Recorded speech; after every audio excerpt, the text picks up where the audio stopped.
Hello दोस्तों, स्वागत है आप सभी का हमारे यूट्यूब चैनल पर। दोस्तों, आज के इस वीडियो में हम कवर करने वाले हैं बिहार पुलिस एग्जाम 2024 के लिए टॉप 25 ऐसे महत्वपूर्ण प्रश्न के बारे में, जो कि काफ़ी ज़्यादा इंपॉर्टेंट और हेल्पफुल होने वाला है आपके आने वाले एग्जाम के लिए। ये सभी प्रश्न जो है वह प्रीवियस ईयर में कई बार पूछे गए हैं, तो आने वाले जो एग्जाम है आपका बिहार पुलिस का, उसके लिए ये काफ़ी ज़्यादा इंपॉर्टेंट है। और इस वीडियो से आपको आने वाले परीक्षाओं में एक न एक प्रश्न देखने को मिल सकता है। इस वीडियो में जो है हम लोग बिहार जी के हिस्ट्री, पॉलिटी, ज्योग्राफी इत्यादि से थोड़े थोड़े प्रश्न लेकर कवर करेंगे। तो चलिए दोस्तों, स्टार्ट करते हैं। वीडियो में अंत तक बने रहिएगा, और अगर चैनल पर नए हैं तो चैनल को सब्सक्राइब कर वीडियो को लाइक जरूर करें। पहला प्रश्न है, बिहार राज्य का गठन किस वर्ष हुआ था? इसका उत्तर है आपका ऑप्शन बी, 22 मार्च 1912 ईस्वी को। दोस्तों, बिहार राज्य का गठन 22 मार्च 1912 ईस्वी को लॉर्ड हार्डिंग ने किया था। लॉर्ड हार्डिंग ने जो है वह 22 मार्च 1912 ईस्वी को बिहार को जो है वह बंगाल से अलग करके गठन किया था। ठीक है, नेक्स्ट चलते हैं। अगला है आपका, बिहार विधानसभा और विधान परिषद में कुल सीटों की संख्या कितनी है? इसका उत्तर है आपका ऑप्शन सी, 243 और 75। दोस्तों, बिहार के विधानसभा में जो है वह कुल सीटों की संख्या 243 है, और बिहार विधान परिषद में जो है वह कुल सीटों की संख्या 75 है। ठीक है, और कुछ जान लेते हैं महत्वपूर्ण चीज़ें बिहार के बारे में। बिहार में जो है वह लोकसभा सीटों की संख्या कुल 40 है। बिहार में राज्यसभा की सीटों की संख्या 16 है। बिहार राज्य का कुल क्षेत्रफल 94,163 वर्ग किलोमीटर है। बिहार राज्य का क्षेत्रफल भारत के कुल क्षेत्रफल का 2.86% है। कितना? 2.86% है भारत के कुल क्षेत्रफल का। क्षेत्रफल की दृष्टि से बिहार राज्य देश का 12वां स्थान है, यानी कि क्षेत्रफल की दृष्टि से बिहार राज्य का देश में 12वां स्थान है। तो ये कुछ 5 इंपॉर्टेंट और महत्वपूर्ण तथ्य थे बिहार के बारे में, इसको भी याद रखिएगा। चलिए नेक्स्ट चलते हैं। अगला है आपका, 1857 ईस्वी की क्रांति के समय बिहार में किसने इसका नेतृत्व किया था? इसका उत्तर है आपका ऑप्शन डी, कुंवर सिंह ने। दोस्तों, 1857 की क्रांति के समय बिहार में जो है इसका नेतृत्व आपका कुंवर सिंह ने किया था। इस क्रांति का रणनीति जो है वह आपका रामोजी बापू और अजीमुल्ला खान ने बनाई थी। ठीक है, और बहादुर शाह जफर जो है यह दिल्ली में इस क्रांति का नेतृत्व किया था, और कदम सिंह ने जो है वह मेरठ में इस विद्रोह का नेतृत्व किया था। ये कुछ अतिरिक्त तथ्य है, इसको भी याद रखिएगा। नेक्स्ट चलते हैं। अगला है आपका, जैन धर्म के संस्थापक तथा प्रथम तीर्थकर कौन थे? इसका उत्तर है आपका ऑप्शन ए, ऋषभदेव। दोस्तों, जैन धर्म के संस्थापक जो हैं वह आपका ऋषभदेव थे, और ऋषभदेव जो है इसका प्रथम तीर्थकर भी बने थे।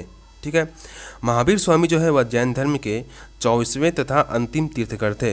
हालांकि जो है वह महावीर स्वामी को जैन धर्म का वास्तविक संस्थापक के रूप में माना जाता है। पार्श्वनाथ जो है यह आपका जैन धर्म का 23वां तीर्थकर था।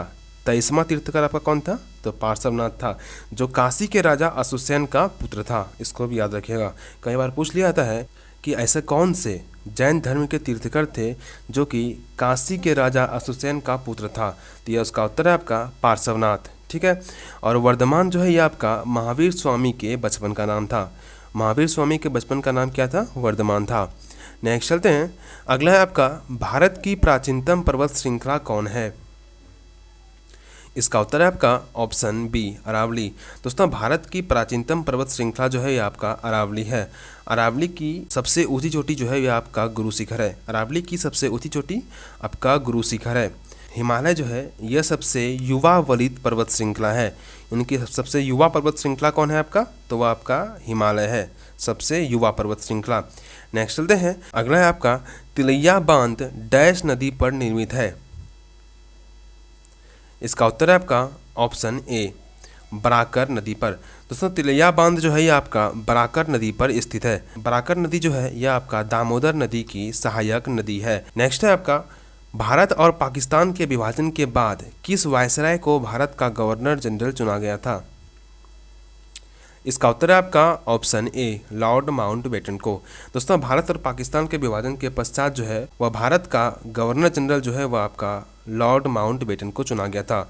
लॉर्ड माउंटबेटन जो है यह आपका भारत का अंतिम वायसराय था और प्रथम गवर्नर जनरल था। ठीक है, चक्रवर्ती राजगोपालाचारी जो है यह एकमात्र भारतीय गवर्नर जनरल बने, यानी कि भारत के आज़ाद होने के पश्चात चक्रवर्ती राजगोपालाचारी जो हैं यह एकमात्र ऐसे भारतीय व्यक्ति थे जो कि भारत का गवर्नर जनरल बना। लॉर्ड डलहौजी जो है इसने भारत में हड़प की नीति चलाया था। लॉर्ड डलहौजी ने भारत में जो है वह हड़प की नीति चलाया था। ठीक है। और वॉरेन हेस्टिंग जो है यह बंगाल के प्रथम गवर्नर जनरल थे। वॉरेन हेस्टिंग बंगाल के प्रथम गवर्नर जनरल थे। नेक्स्ट चलते हैं। अगला है आपका, किस सुल्तान को खलीफा से सम्मान वस्त्र प्राप्त हुआ था? इसका उत्तर है आपका ऑप्शन बी, इल्तुतमिश को। दोस्तों इल्तुतमिश को जो है वह उस समय के खलीफा जो थे उससे जो है वह सम्मान वस्त्र प्राप्त हुआ था। और उस समय के जो खलीफा थे उसने इल्तुतमिश को जो है वह सुल्तान की उपाधि भी दी थी। इस प्रकार जो है वह सुल्तान की उपाधि धारण करने वाला इल्तुतमिश प्रथम मुस्लिम शासक था।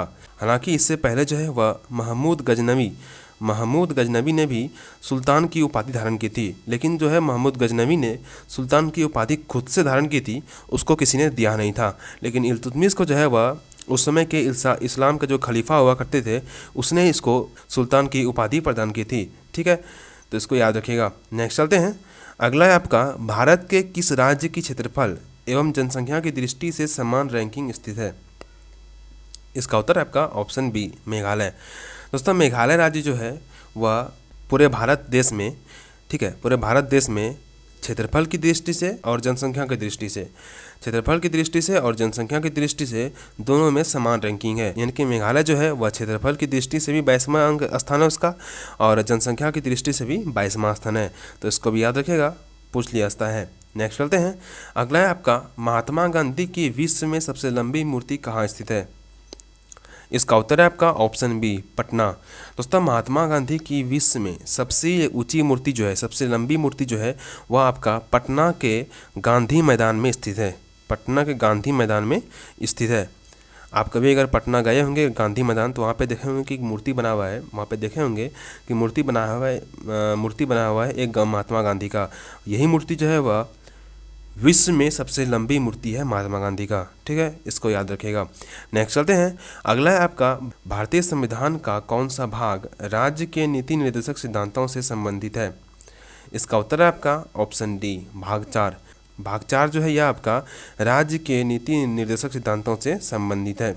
अगला है आपका, भारत के संविधान में 44वां संशोधन मौलिक अधिकारों की श्रेणी में से निम्न में से किस अधिकार को हटाया है? मतलब कि भारत में जो 44वां संविधान संशोधन हुआ है उसमें कौन से मौलिक अधिकार को हटाया गया है? इसका उत्तर है आपका ऑप्शन सी, संपत्ति का अधिकार। दोस्तों 44वां संविधान संशोधन के तहत जो है वह मौलिक अधिकारों की श्रेणी में से संपत्ति का अधिकार को हटा दिया गया है। संपत्ति का अधिकार को जो है वह हटाकर 300 का क में रखा गया है। ठीक है, 300 का क में रखा गया है और इसको जो है वह वैधानिक अधिकार बना दिया गया है। ठीक है, नेक्स्ट चलते हैं। अगला है आपका, अखंड बिहार के प्रथम मुख्यमंत्री कौन थे? इसका उत्तर है आपका ऑप्शन ए, कृष्ण सिंह। अखंड बिहार के प्रथम मुख्यमंत्री, यानी कि जब बिहार से झारखंड का पार्टीशन नहीं हुआ था तो उस समय जो है वह बिहार के प्रथम मुख्यमंत्री कौन बने थे? तो कृष्ण सिंह बने थे। कृष्ण सिंह का जो कार्यकाल है यह 1946 से लेकर 1961 ईस्वी तक चला था बिहार के प्रथम मुख्यमंत्री के रूप में। ठीक है, नेक्स्ट चलते हैं। अगला है आपका, वस्तु एवं सेवा कर यानी कि जीएसटी भारत में 1 जुलाई डैश से लागू किया गया था। इसका उत्तर है आपका ऑप्शन सी, 2017। दोस्तों जीएसटी जो है वह भारत में 1 जुलाई 2017 से लागू कर दिया गया था।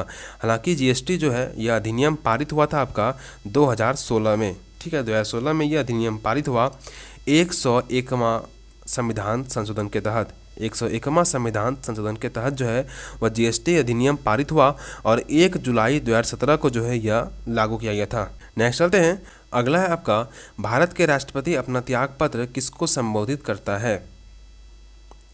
इसका उत्तर है आपका ऑप्शन सी, उपराष्ट्रपति को। भारत के राष्ट्रपति जो है वह अपना त्यागपत्र उपराष्ट्रपति को सौंपता है और भारत के राष्ट्रपति को जो है वह शपथ आपका भारत के मुख्य न्यायाधीश दिलाता है। ठीक है, तो भारत के राष्ट्रपति को शपथ जो है वह आपका भारत का मुख्य न्यायाधीश दिलाया और त्यागपत्र किसको दिया? तो उपराष्ट्रपति को दिया। ठीक है, नेक्स्ट चलते हैं। अगला है आपका, हीराकुंड नदी परियोजना किस नदी पर स्थित है? इसका उत्तर है आपका ऑप्शन ए, महानदी। दोस्तों हीराकुंड नदी परियोजना जो है यह महानदी पर स्थित है। दामोदर नदी पर आपका बना हुआ है तेनूघाट बांध और गंगा नदी पर क्या बना हुआ है? फरक्का बांध। इसको भी याद रखिएगा। नेक्स्ट चलते हैं। अगला है आपका, विश्व की सबसे बड़ी खारे पानी की झील कौन सी है? इसका उत्तर है आपका ऑप्शन बी कैस्पियन सागर। दोस्तों विश्व की सबसे बड़ी खारे पानी की झील आपका कैस्पियन सागर है। नेक्स्ट चलते हैं, अगला है आपका छत्रपति शिवाजी महाराज के राजनीतिक गुरु एवं संरक्षक कौन थे। इसका उत्तर है आपका ऑप्शन सी दादाजी कोंडदेव। दोस्तों दादाजी कोंडदेव जो है यह आपका छत्रपति शिवाजी महाराज का राजनीतिक गुरु एवं संरक्षक था। और समर्थ रामदास जो है यह छत्रपति शिवाजी महाराज का धार्मिक गुरु था, यानी कि आध्यात्मिक गुरु था। ठीक है, धार्मिक गुरु था आपका समर्थ रामदास और राजनीतिक गुरु था आपका दादाजी कोंडदेव। नेक्स्ट चलते हैं, अगला है आपका पलासी के युद्ध के समय बंगाल का नवाब कौन था। इसका उत्तर है आपका ऑप्शन सी सिराजुद्दौला। दोस्तों पलासी के युद्ध जो कि 1757 ईस्वी में हुआ था, इस समय जो है बंगाल का नवाब सिराजुद्दौला था। पलासी का युद्ध जो है वो आपका बंगाल के नवाब सिराजुद्दौला और जो है अंग्रेज़ों की तरफ से रॉबर्ट क्लाइव था। अंग्रेज़ों की तरफ से जो है वह रॉबर्ट क्लाइव था और इधर से बंगाल के नवाब सिराजुद्दौला थे। इन दोनों के बीच में हुआ था पलासी का युद्ध 1757 ईस्वी में, जिसमें कि रॉबर्ट क्लाइव जो है यह विजयी हुआ था और सिराजुद्दौला जो है यह आपका पराजित हुआ था। नेक्स्ट चलते हैं, अगला है आपका संविधान सभा के उद्घाटन सत्र के अध्यक्ष कौन थे। इसका उत्तर है आपका ऑप्शन सी डॉक्टर सच्चिदानंद सिन्हा। दोस्तों संविधान सभा के उद्घाटन सत्र यानी कि संविधान सभा का प्रथम सेशन जो था, प्रथम बैठक जो था 9 दिसंबर 1946 ईस्वी को हुआ था। इस पहले बैठक में जो है अध्यक्ष बना था आपका डॉक्टर सच्चिदानंद सिन्हा और यह जो है संविधान सभा का अस्थायी अध्यक्ष था। कैसा अध्यक्ष था? तो अस्थायी अध्यक्ष था। इसके अगले ही बैठक जो कि 11 दिसंबर 1946 ईस्वी को हुआ था, उसमें जो है अध्यक्ष बना आपका कौन? डॉक्टर राजेंद्र प्रसाद। और डॉक्टर राजेंद्र प्रसाद जो है यह संविधान सभा के अस्थायी अध्यक्ष बन गए। ठीक है, नेक्स्ट चलते हैं, अगला है आपका किस शहर को भारत का रजत शहर भी कहा जाता है। इसका उत्तर है आपका ऑप्शन सी कटक। कटक को जो है वह भारत का रजत शहर भी कहा जाता है। कटक को जो है वह सिल्वर सिटी के नाम से भी जाना जाता है। तो भारत का रजत शहर का है या सिल्वर सिटी का है, दोनों का उत्तर क्या होगा? कटक होगा। नेक्स्ट चलते हैं, अगला है आपका पूर्ण स्वराज की मांग किस कांग्रेस अधिवेशन में की गई थी। इसका उत्तर है आपका ऑप्शन बी लाहौर अधिवेशन में। दोस्तों प्रथम बार पूर्ण स्वराज की मांग जो है यह आपका लाहौर अधिवेशन में किया गया था। लाहौर अधिवेशन जो है आपका वह 1929 ईस्वी में हुआ था और इसकी अध्यक्षता जो है वह पंडित जवाहरलाल नेहरू की अध्यक्षता में हुई थी। ठीक है, तो पंडित जवाहरलाल नेहरू इस अधिवेशन का अध्यक्ष था। 1929 ईस्वी में इसका बैठक हुआ था और इसमें क्या हुआ था? तो पूर्ण स्वराज की प्रथम बार मांग की गई थी। सूरत अधिवेशन जो है वह आपका 1907 ईस्वी में हुआ था, जो कि एकमात्र ऐसा अधिवेशन था जो कि स्थगित हो गया था, यानी कि यह अधिवेशन जो है वह पूर्ण रूप से नहीं हुआ था। इसके पीछे कारण क्या था कि कांग्रेस जो है इस समय दो गुट में बढ़ गया था। एक हो गया था आपका गरम दल और दूसरा हो गया था आपका नरम दल। तो दो गुट में बंटने के कारण जो है यह अधिवेशन स्थगित कर दिया गया और यह अधिवेशन पूर्ण नहीं हुआ। कानपुर अधिवेशन जो है आपका 1925 ईस्वी में हुआ था और इसकी अध्यक्षता जो है वह सरोजिनी नायडू ने की थी। सरोजिनी नायडू जो है यह प्रथम भारतीय महिला अध्यक्ष थी कांग्रेस की। कांग्रेस अधिवेशन की प्रथम भारतीय महिला अध्यक्ष सरोजिनी नायडू थी। ठीक है, नेक्स्ट चलते हैं, अगला है आपका इनमें से किस खेल के साथ रोवर्स कप जुड़ा है। इसका उत्तर है आपका ऑप्शन बी फुटबॉल। दोस्तों फुटबॉल के साथ जो है वह रोवर्स कप जुड़ा हुआ है। फुटबॉल के साथ कुछ और महत्वपूर्ण कप भी है, जैसे कि डुरंड कप, संतोष ट्रॉफी, वीसी राय ट्रॉफी। ये तीन और महत्वपूर्ण कप है जो कि फुटबॉल के साथ जुड़ा हुआ है। क्रिकेट के साथ जो है वह आपका रणजी ट्रॉफी, ईरानी ट्रॉफी, दिलीप ट्रॉफी, ये सारे जो है वह क्रिकेट से रिलेटेड हैं। बैडमिंटन से आपका रिलेटेड है नारंग कप और चड्डा कप। नारंग कप और चड्डा कप जो है वह आपका बैडमिंटन से रिलेटेड है। नेक्स्ट चलते हैं, अगला प्रश्न है कि कर्क रेखा निम्नलिखित में से किस राज्य से होकर नहीं गुजरती है। इसका उत्तर है आपका ऑप्शन सी उड़ीसा से। दोस्तों कर्क रेखा जो है वह आपका उड़ीसा से होकर नहीं गुजरती है। कर्क रेखा जो है वह आपका कुल 8 राज्य से होकर गुजरती है, जिसमें आपका कौन कौन है?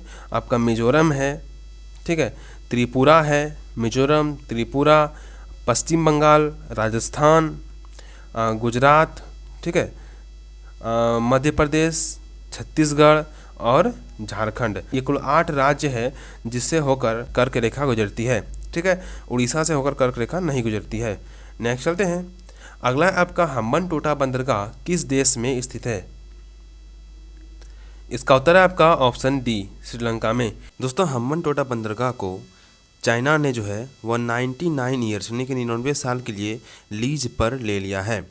तो दोस्तों ये था आपका कुछ महत्वपूर्ण 25 बिहार पुलिस एग्जाम 2024 के लिए प्रश्न। दोस्तों वीडियो कैसा लगा कमेंट करके जरूर बताइएगा, और अगर चैनल पर नए हैं तो चैनल को सब्सक्राइब कर वीडियो को लाइक जरूर कीजिएगा।